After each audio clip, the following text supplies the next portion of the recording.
turn towards the flag and second pledge of allegiance. I pledge allegiance to the flag of the United States of America and to the republic for which it stands, one nation, under God, indivisible, with liberty and justice for all. All right, so just a little brief about the rules. You will be given 2 minutes. The OU Vice President has a little red thing, and when you have 30 seconds, he'll raise it up. If you do go over, I apologize if I cut you off. It's just so we can move along.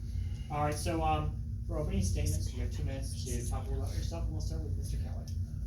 Hi, my name is Tim Kelly. I'm a Republican candidate in Michigan's 5th District. I'm running against Dan Kildee, who between he and his uncle have been there for 43 years. I originally got into this race as I was a state rep between 2013, turned out in 18. County commissioner before that, worked for John Engler anyway, you know, quite a political background. And I wasn't done yet, and I had been paying attention to Dan Kildee for a number of years, how he votes, and I can tell you the way he votes is exact, long distance from what he tells his constituents at home. He sells himself as a centrist, as a moderate, and there's not a scintilla of a difference between him and AOC as far as his voting record goes. He's one of Nancy's lieutenants. So I wasn't done yet, and I thought, you know what? I don't have anything to lose. I'm going to run against this guy. Trump lost the district by 4% and 16. He won 5 of the 6 counties. Dan's lost 10% of his vote in the last 3 cycles. So Trump's numbers are going like this, his is going like this. My race is entirely incumbent on the popularity of Donald Trump, which I think is still strong. And I think that we've been doing doors for quite some time. And I can tell you, everybody we engage with wants to see Dan Kildee gone and President Trump reelected. I think it's a lot like 16 all over again. Everywhere you go, you see Trump signs, you see very few Biden signs, and I think it's indicative of the electorate at large. All right, thank you. Mr. Patrick, we'll start with you. So my name is Vance Patrick. I'm a general contractor. Been in the city of Southfield my entire life. 14th Congressional District is definitely not what Brenda Lawrence is doing. She's definitely not paying attention to the residents. My slogan is do the right thing and get the job done. As a general contractor, you know, you get a project and you follow it through. One of the projects I followed through was reopen the Belle Isle Aquarium. So I got off the couch, saw that they were closing the Belle Isle Aquarium, said, you know what, that's not gonna happen. I got up, volunteered down there probably 20 hours a week from 2005 to 2012. It reopened, met with the city of Detroit, it reopened. Now it's the number 4 tourist attraction in Metro Detroit. 200,000 people come down there every year for free. That's my biggest accolade. Of course, being in business for 25 years, that kind of helps too. But one thing I wanted to tell you real quick is a story with, I was at a scooping wood chips at the city of Southfield. Saw this little old lady scooping wood chips in 5-gallon buckets. I said, hey, what are you doing with those? She says, we run a church over here, community garden. I said, well, can I help you? She says, whoa, that'd be great. I go, this big truck here full of wood chips. Let me take this over there for you. So we go over there, dump the wood chips. She's like, that was really nice. I said, I'm running for Congress. And she says, Vance, are you on the red team or the blue team? And I said, Lisa, I didn't ask you if you were on the red team or the blue team before I offered you this load of wood chips. It's all about do the right thing and get the job done. And that's why I'm running. All right, thank you. And forgive me if I butcher your name. Langworth, right? Langworthy. Langworthy, all right. Mr. Langworthy, opening statements. My name is Charles Langworthy. I'm a constitutional patriot, a conservative, and a Christian. I've decided to run for Congress because I've seen our elected officials have forsaken the people. They've used us, we the people, as cannon fodder in their political game. The Democrats have went full-blown communist. As a student of history, I've studied our founding fathers. I've looked up to them my entire life, and I've taken their teachings of liberty, freedom, and justice and incorporated in my own philosophy. I want to carry that on tradition on here into the United States of America, into the Congress, because not many people in Congress respect and obey the Constitution. I also am a hardcore Second Amendment advocate. I will never, ever waver on the Second Amendment. I also want to end the Federal Reserve. The Federal Reserve banking system causes boom and bust cycles, which completely and utterly destroy our economy. There's a whole bunch of other things that I'd like to do regarding to the Constitution, because what happens is our elected officials take the Constitution and they throw it out the window to serve their own needs in their own pockets. And we the people are fed up with it, we're tired of it, and their pockets, it sickens me, you know. And now we have the left that are full-fledged communists, and I've been seeing this communist takeover coming for the past 15 years here in the United States of America, and I've been warning people for 15 years, hello, communism's at our door, and everybody would always tell me, that can't happen here, and my exact quote to them was, that's exactly why it will happen here, because you say it can't. And I promise I'm a hardcore fighter, and I will never stop fighting for our liberties and our freedoms. Thank you. Grossman, right? Close enough. Mr. Grossman, we will start with your opening statements. Okay. My name is Gabby Grossbart. Good evening. I'd like to start out by thanking the Oakland County Conservative Club. Jacob, Dylan, and Troy, you guys doing a great job. Thank you for putting this series together. I appreciate it. I decided to run for Congress because the political climate currently in our country is very polarizing. We have two political parties that are running in separate directions, and the majority of Americans are left stranded without representation in the middle. In my opinion, the only way to bring normalcy and stability back into the system is for non-politicians from both parties to get into the system and bring representation back to the way the founding fathers meant for it to be. Regular, ordinary citizens taking time from their regular life, running for public office, getting elected, representing their constituents, and then going back to regular life. I decided to get involved, and that's why I'm running to represent the constituents. Thank you. Thank you. And last but certainly not least, Mr. Dudenhofer, opening statements. All right, hi everybody. Dave Dudenhofer, dudeforcongress.com. I am running because I think that, as these gentlemen pointed out, obviously we're being overrun by, straight up Marxism in this country.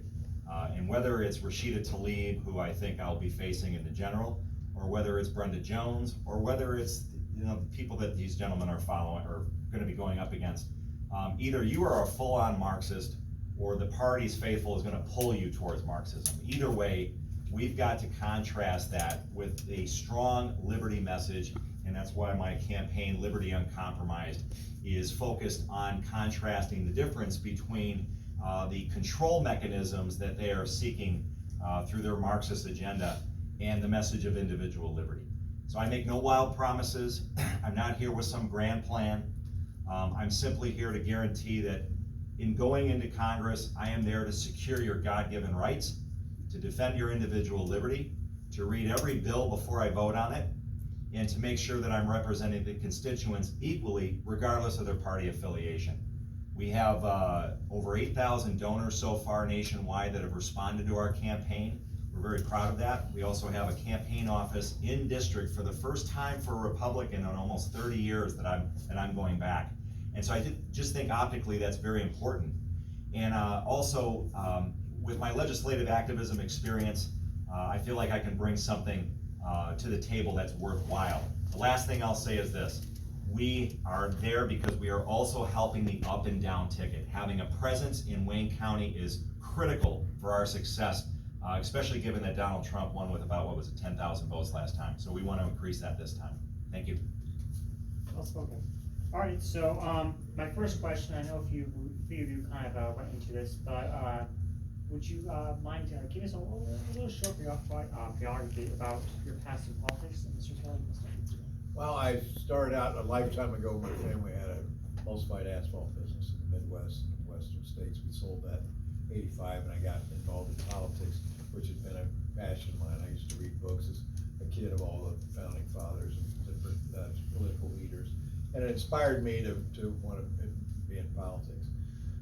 So I, got involved. I worked for a governor in Indiana and worked for John Engler.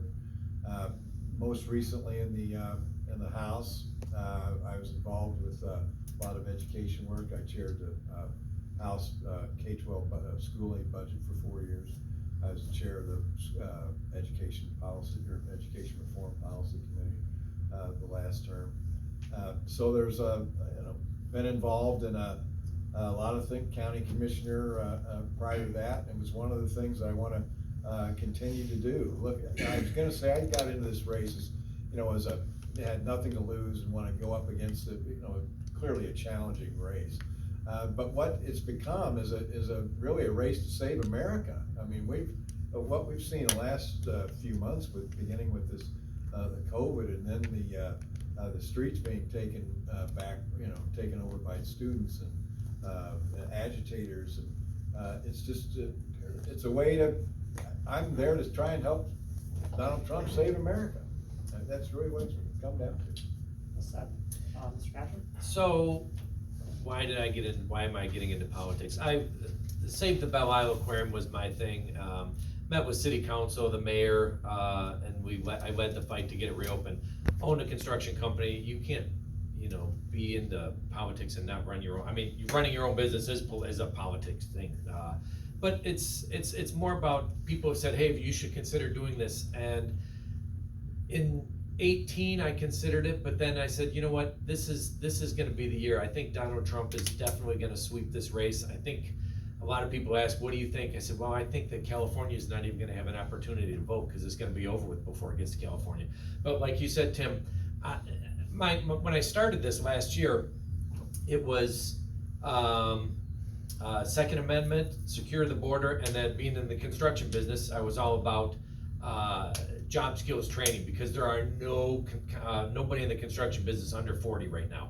So that was one of my things. But after the Wuhan virus shows up, how can we not talk about China with all of the things that China's done to us and kicked us in the ass and didn't give us the PPE? We have really got to relook at China, because I think they have definitely been screwing us for a long time, and I think it's time to bring all those jobs back and bring everything back to the United States. The United States doesn't need anybody else. We can do everything here on our own. But I think China is something that I seriously want to look at when I get in there. Thank you. Mr. Langworthy? My political experience is pretty light. I did help on the Ron Paul campaign back in 2012. I then ended up having a family, and quite time consuming. Wasn't able to help much on Donald Trump's campaign, even though I was a real strong supporter of him. And I decided to choose to run. Like I said, our country is facing a full-fledged Marxist takeover, and all I have in me is fight. I grew up in the 9th District, and life over there is it's day to day, paycheck to paycheck for very many people over there, and life is hard, and you gotta fight. And that's one thing I've been doing my whole life. And that's why I think I'm the proper candidate to represent the people of the 9th District, because I know their struggles, I am them. I grew up with lots of people that, they're in their mid-30s and they have a job and they can't quite get a house yet. Some of them made bad financial decisions on their own, but others, they weren't able to have the same opportunities our parents had. Everybody in the 9th District, growing up, you knew somebody who worked on the line, like immediate family. Everybody knew somebody who worked on the line at the big three. It just was like that. You could go directly out of high school and go work at Ford, GM, or Chrysler and be able to make a good wage for your family. It's no longer like that. People having to work 2 jobs now, struggling to get by, and I see that with everybody around me, and I want to fight for their right to be able to have a real chance at life. Liberty, freedom, and prosperity are guaranteed to us. They're unalienable rights enshrined in the Constitution by our founding fathers, and I will fight for those to my dying breath. Thank you. Mr. Grosban? You could just call me Gabby. Okay. If you don't mind, that'd be great. Mr. Robbie? Thank you. Okay, I'm running to represent the people of the 9th District. My background is blue collar. I've worked in an auto repair shop. I've worked selling cars. I saved up. I had ambitions of owning my own business, and I opened my own business in 2008. I owned my own auto repair shop. I know business and employment from both sides of the desk, and I understand the blue collar family, what they go through. You know, we currently have legislators in the federal government, they have no idea the effect that their laws have on our life. In the current Congress, out of 535 members in the House and the Senate, there are only 2 members that have blue collar background history. 2, that's it. 1 former carpenter, 1 former electrician, that's it. You know, there's 95 former educators. We hear about schools and education all the time. There are 30 former farmers and cattle ranchers. We hear about farmers all the time. The large demographic of the working class and the blue collar worker are not represented, and we need a seat at the table. Someone who understands what it's like to work, what it's like to own a business, what it's like to hire, what it's like to fire, and what it's like when they legislate laws, how it affects the worker family, the raising of the kids, the buying a house and what's entailed in that. This is something that I think that I bring to the table, and I intend to represent the people in that manner. And then Mr. Dudenhofer? You asked about past political Yeah, experience? prior experience you had in politics. Yeah, okay. So 2007, I got involved in presidential campaigning, and that excited me because before then, I didn't care. I was sitting on the couch, you know, flipping through channels, going to the pubs at night, you know? And this event came up, and there wasn't a drink special that night, so I decided to go. It was a Ron Paul meetup, so, you know, I had a great time. And then that was back when meetup was the big thing, you know?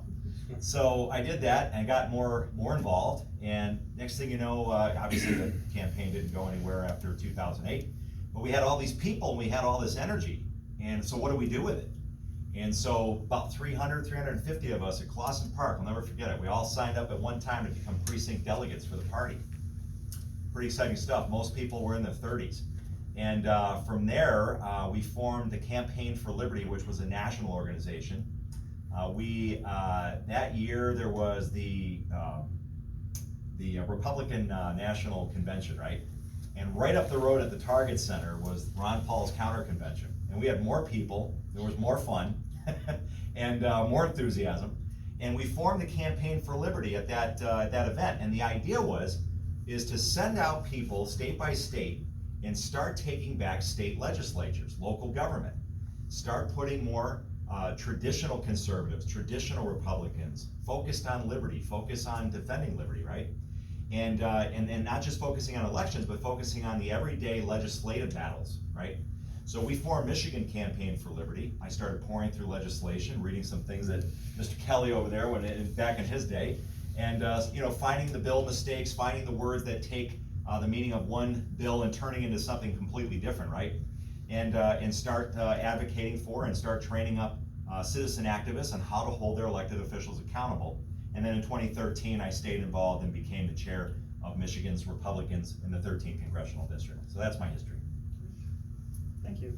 So, That's why we need to get him in there instead of to leave. She needs to go. He'd be a perfect candidate for that district.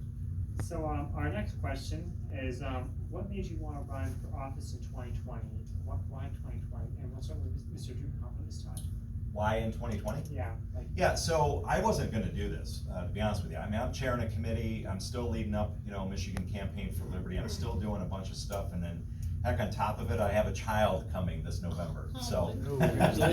My first, yeah, could be election night. I just wanna thank everybody, and, I gotta go. So, but no, every candidate that stepped up, the first words out of their mouth or the second words were, we gotta get that GD Muslim out of office.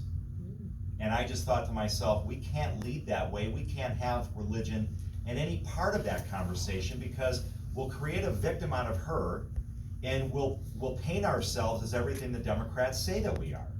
And if we start attacking their religion or her religion, they're gonna attack ours, they already are. So why can't we focus on the Marxism that is so red meat and so easy to go after? And so I thought about it and prayed on it for a bit, talked about it with my wife and my family, and the committee said, why don't you do it? You articulate the message well, you understand the message of liberty that you champion, that you're passionate about, goes up against that tyranny of socialism and Marxism and authoritarianism perfectly. And so I decided to do it, and to my chagrin, I started raising money, and nationwide. And I just was honest about it and just said, hey, look, I don't make any wild promises here. I just know that what I'm rooted in, I know that we can take her out and we can do better for our district. And so that's what we're doing. And we're actually generating the interest of people in demographics that Republicans have traditionally not gone after in the city of Detroit. So I'm excited about the campaign. Gabi?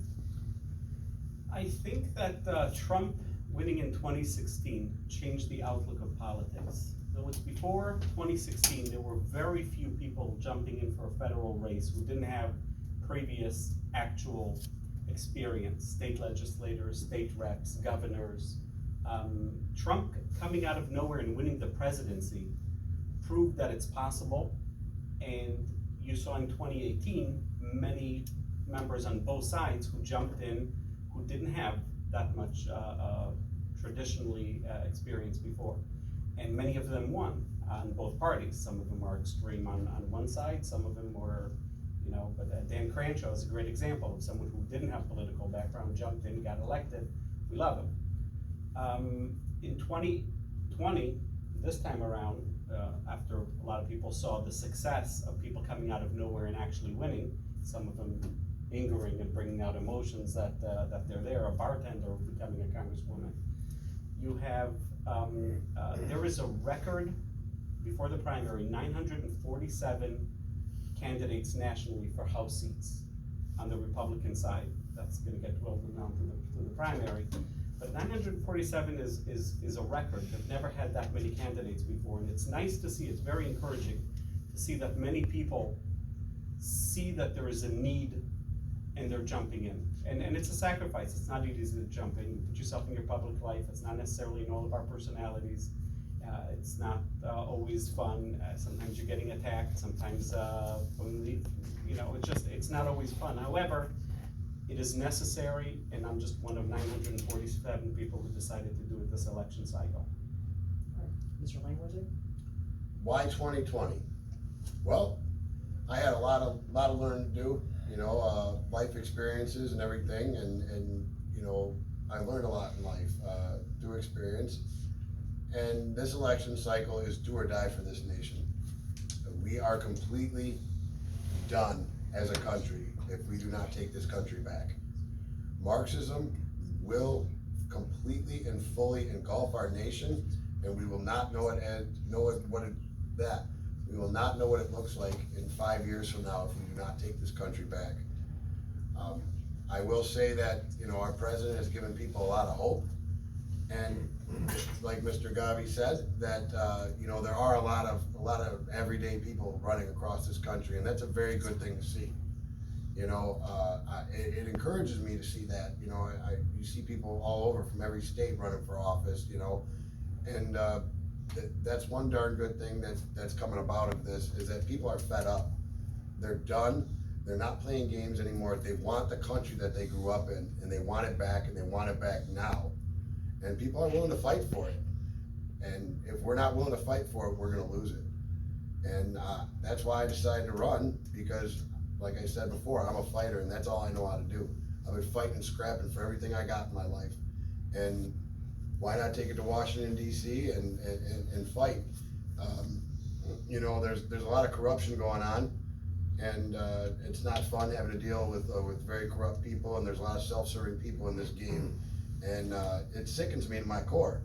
And I want to change that and bring it back to the hands of we the people. That is what this nation was founded upon, and that's the way this nation must proceed. So, like you said, why 2020? And it's interesting that we're all, different districts here, but we're all the exact same message, which is really exciting. And I've met a lot of the candidates, and I just, like I think I was telling you guys earlier, I just want everybody to go, because I think we are all so passionate. And again, not a lot of us have experience, but we have life experience. We have experience out on the street. Gabi's business, you get to know things. And seeing where this country's been going over the last couple of years with the left and what they've been doing, tearing down statues, I thought last summer was gonna be a riot with the tearing down of all the statues. I just couldn't believe that it didn't happen last year, but here we are this year. I think this has gotta stop. We need to get these people in order. It's just not right, the way that everything's been going right now. I think that, our country is in a pivotal point. And if we don't get involved, I have no idea what will be left if we don't win this election. Donald Trump has to win, and I'm here to fight for him and all these other guys up here as well. I think we're all on the same page. I can't believe what we've been dealt for this election. It's absolutely important that we push the red team over the finish line again. Mr. Kelly? Well, again, as I said earlier, I turned out in 2018, and still felt like I had something to offer. And, talking to a couple people, realized that the Trump numbers were still good. The other motivation, I think, was not only to try and get in to help Donald Trump, but the other motivation was in 2022, both my state Senate seat and the 5th congressional seat will be redrawn. So it wouldn't hurt to be out there this cycle, winner, even if you lose, to have to develop name ID outside of your previous state house district. So even with the new commission that's gonna be doing the redrawing the lines, and as Democrat influence as I think it's gonna be, there's not a lot of places to redraw the lines to make it any better for Democrats. In the 5th district, for instance, if you go west, you're into red country. You go east, you're into red country. You go farther north, you're into red country. So I don't know how they're gonna try and make this better to try and get more seats, particularly in the state house for Democrats, when they've concentrated their votes now in urban areas. Anything outside of those city cores are beat red.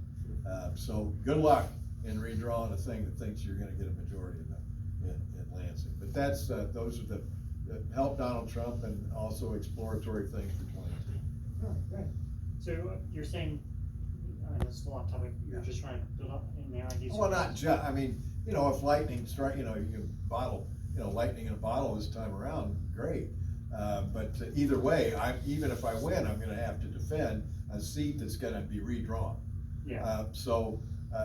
Again, getting out there, developing name ID for something outside what I served as the 94th House District, would be, good for any kind of future. All right. Okay, so our next question is, what knowledge and experience do you have that you think will benefit you as a congressman? And Mr. Newton-Hoffer, we'll start with you with this one. Yeah, I think I touched on that with the last answer, but I'll be happy to reiterate. I just think that the legislative activism that I got involved in back in 2009, I think, when we started, much of it was taught by mentors through an organization called the Foundation for Applied Conservative Leadership. They travel around nationwide and training citizen activists, bringing some 5 decades of combined experience, both federally and statewide. And they train you on effective activism skills, teach you how to get through legislation, the bill process, the different kill zones in the bill process, and how to stop bad legislation, put forward good legislation. So, and then a lot of it's just experience. It's just doing it. You can read it in textbooks all day long, but until you actually get in there and do some of this stuff and make mistakes and turn a project into a train wreck once in a while, you learn from it. Because even when you lose, learn to lose good. And by losing good means you gain some more knowledge, you built up more lists, you built up more money, and you can come back stronger the next time and keep fighting. And that's what we do. So I think that experience of getting through that process and bringing that with me to DC, I think will help me out. Also, too, you learn about the little ins and outs of government. You learn about the difference between hiring your staff outside of the leadership committee or inside. Are these people going to be beholden to you in the district or House leadership? You learn about paying for committees. Some of these people pay to be on committees out of their donor money, and then they're expected to be beholden to leadership. So there's those little nuances that I kind of learned along the way as well, and that's what I hope to bring in and help stop doing bad stuff. Thank you. Gabby? Right, so I don't have political background, but I do have life experiences, and I do think that I'm uniquely positioned to actually have a real chance to win in the general election. I'd like to elaborate on that. I resonate very well with Macomb County, with the workers, with the working class, with the blue collar workers, because I've lived that life. I resonate very well with both Macomb and Oakland County because many of them are business owners, and I'm a former business owner who bought it, built it, kept it alive through the recession of 2008, and then successfully sold it. So I'm familiar with that side of it. There is a large demographic on the Oakland County side, liberals, independents, moderates who lean Democrat, but they're pro-Israel. The current incumbent came out very staunchly against Israel with his votes and his letters and his criticism, and I'm very uniquely positioned over there to potentially pick up those votes. I also have other issues that would resonate very well with voters in the county. I've raised a family here in Oakland County. Two of my children have severe special needs, and that is a very large demographic of people who either work with it or have relatives or special needs in their own house. And we all know the flaws that exist within the system that can be improved and can be worked upon. And I do intend to advocate staunchly for the disabled, the special needs, and the elderly in the district, along with other plans of stuff that I know myself. And that's what I think I bring to the table, and I think that it's a lot, and I think that it's important, and I think that I have a real chance over there. Mr. Langworthy? Well, you know, as I said before, I've had a lot of life experiences, and you know, they've taught me well. And I'm a student of history. I've studied world history. I've studied political history. I've studied everything from, you know, Joseph Stalin all the way back to the ancient Romans. And I watch how societies always fall from within, because we're always doomed to repeat history, because people seem to forget it all the time. We never learn from history, so we're always doomed to repeat it. That's one thing that I definitely know, and I refuse to let this United States fall from within. I will fight, and I will fight, and that's all I know how to do is fight and stand up for the Constitution. And my knowledge of our founding fathers and the principles of liberty that they have taught us, I mean, it burns inside me like the fire of 1,000 suns. I will never, ever waver on the Constitution of the United States of America. The founding fathers gave us a roadmap with the Constitution, and they said, you can follow, if you follow this, you might not live in a perfect society, but you will live in the best society humanly possible. And that's where we've gone wrong. Somebody along the way decided to take a detour. And when we decided to take that detour is when this country started falling apart. We need to get back to the Constitution, the principles of liberty, freedom, and justice. And we also need to have somebody who's willing to stand up and demand that the people that have committed treason against this United States are brought to justice. And they are brought to justice with the swiftness and the veracity that our founding fathers would have brought them to justice with. That's it. Mr. Patrick? So the question was, what do you bring to the? What prior knowledge, what knowledge or experience do you have? Well, like we discussed earlier, the being in business for practically 25 years in the construction business, and like Gabi was saying, the construction business just took a hit back in the recession as well, and kept it going, kept the employees, had 10 employees at one time. Pretty proud of that, and building a reputation of doing the right thing and getting the job done. No cutting corners or anything like that in the construction business.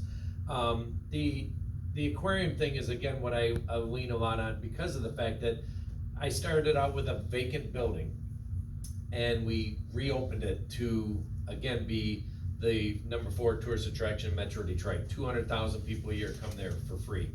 A lot of people said it can't be done. In fact, a lot of times people would say, why are you doing this? What's in this for you? I go, what's in it for me? It's for when my son comes down to the aquarium, he'll be able to go there. And we lost that with an entire generation of kids not being able to see that. And now, again, when I go down there and see a dad picking up a kid and looking at the Nemo tank or something crazy like that, knowing that that situation wouldn't be happening if I didn't get involved. I did that for the community without even asking for this job. So now I've opened those doors for the community. Send me to Washington DC, see what other doors we can open. And then just the interactive with the community. People said, why are you doing this? Why am I doing this now? I said, because now is the time. If we don't do it now, we could lose the entire country. That's why I'm involved right now. All right, Mr. Kelly? Well, again, you know, like everybody on this dais, it's the same thing. I think the passion comes through. I think what I bring to this race that heretofore hasn't been in the 5th district as a Republican candidate, as nobody's had any kind of political victory before. I'm a proven vote getter. I've held political office before. Candidates that we've put forth before were names on a ballot, never generated any kind of campaign. Just again, was just kind of a line filler, and I think that it's time that we engage in this in this battle. And I think Mr. Dudenhofer mentioned it helps strengthen the ticket from top to bottom when you put some quality candidates in there rather than just names on a ballot. So it changes the dynamics of things. For instance, Dan Kildey's never run against a right to life candidate. That's huge. I don't think he understands what that means as far as an opposition. So just that alone is a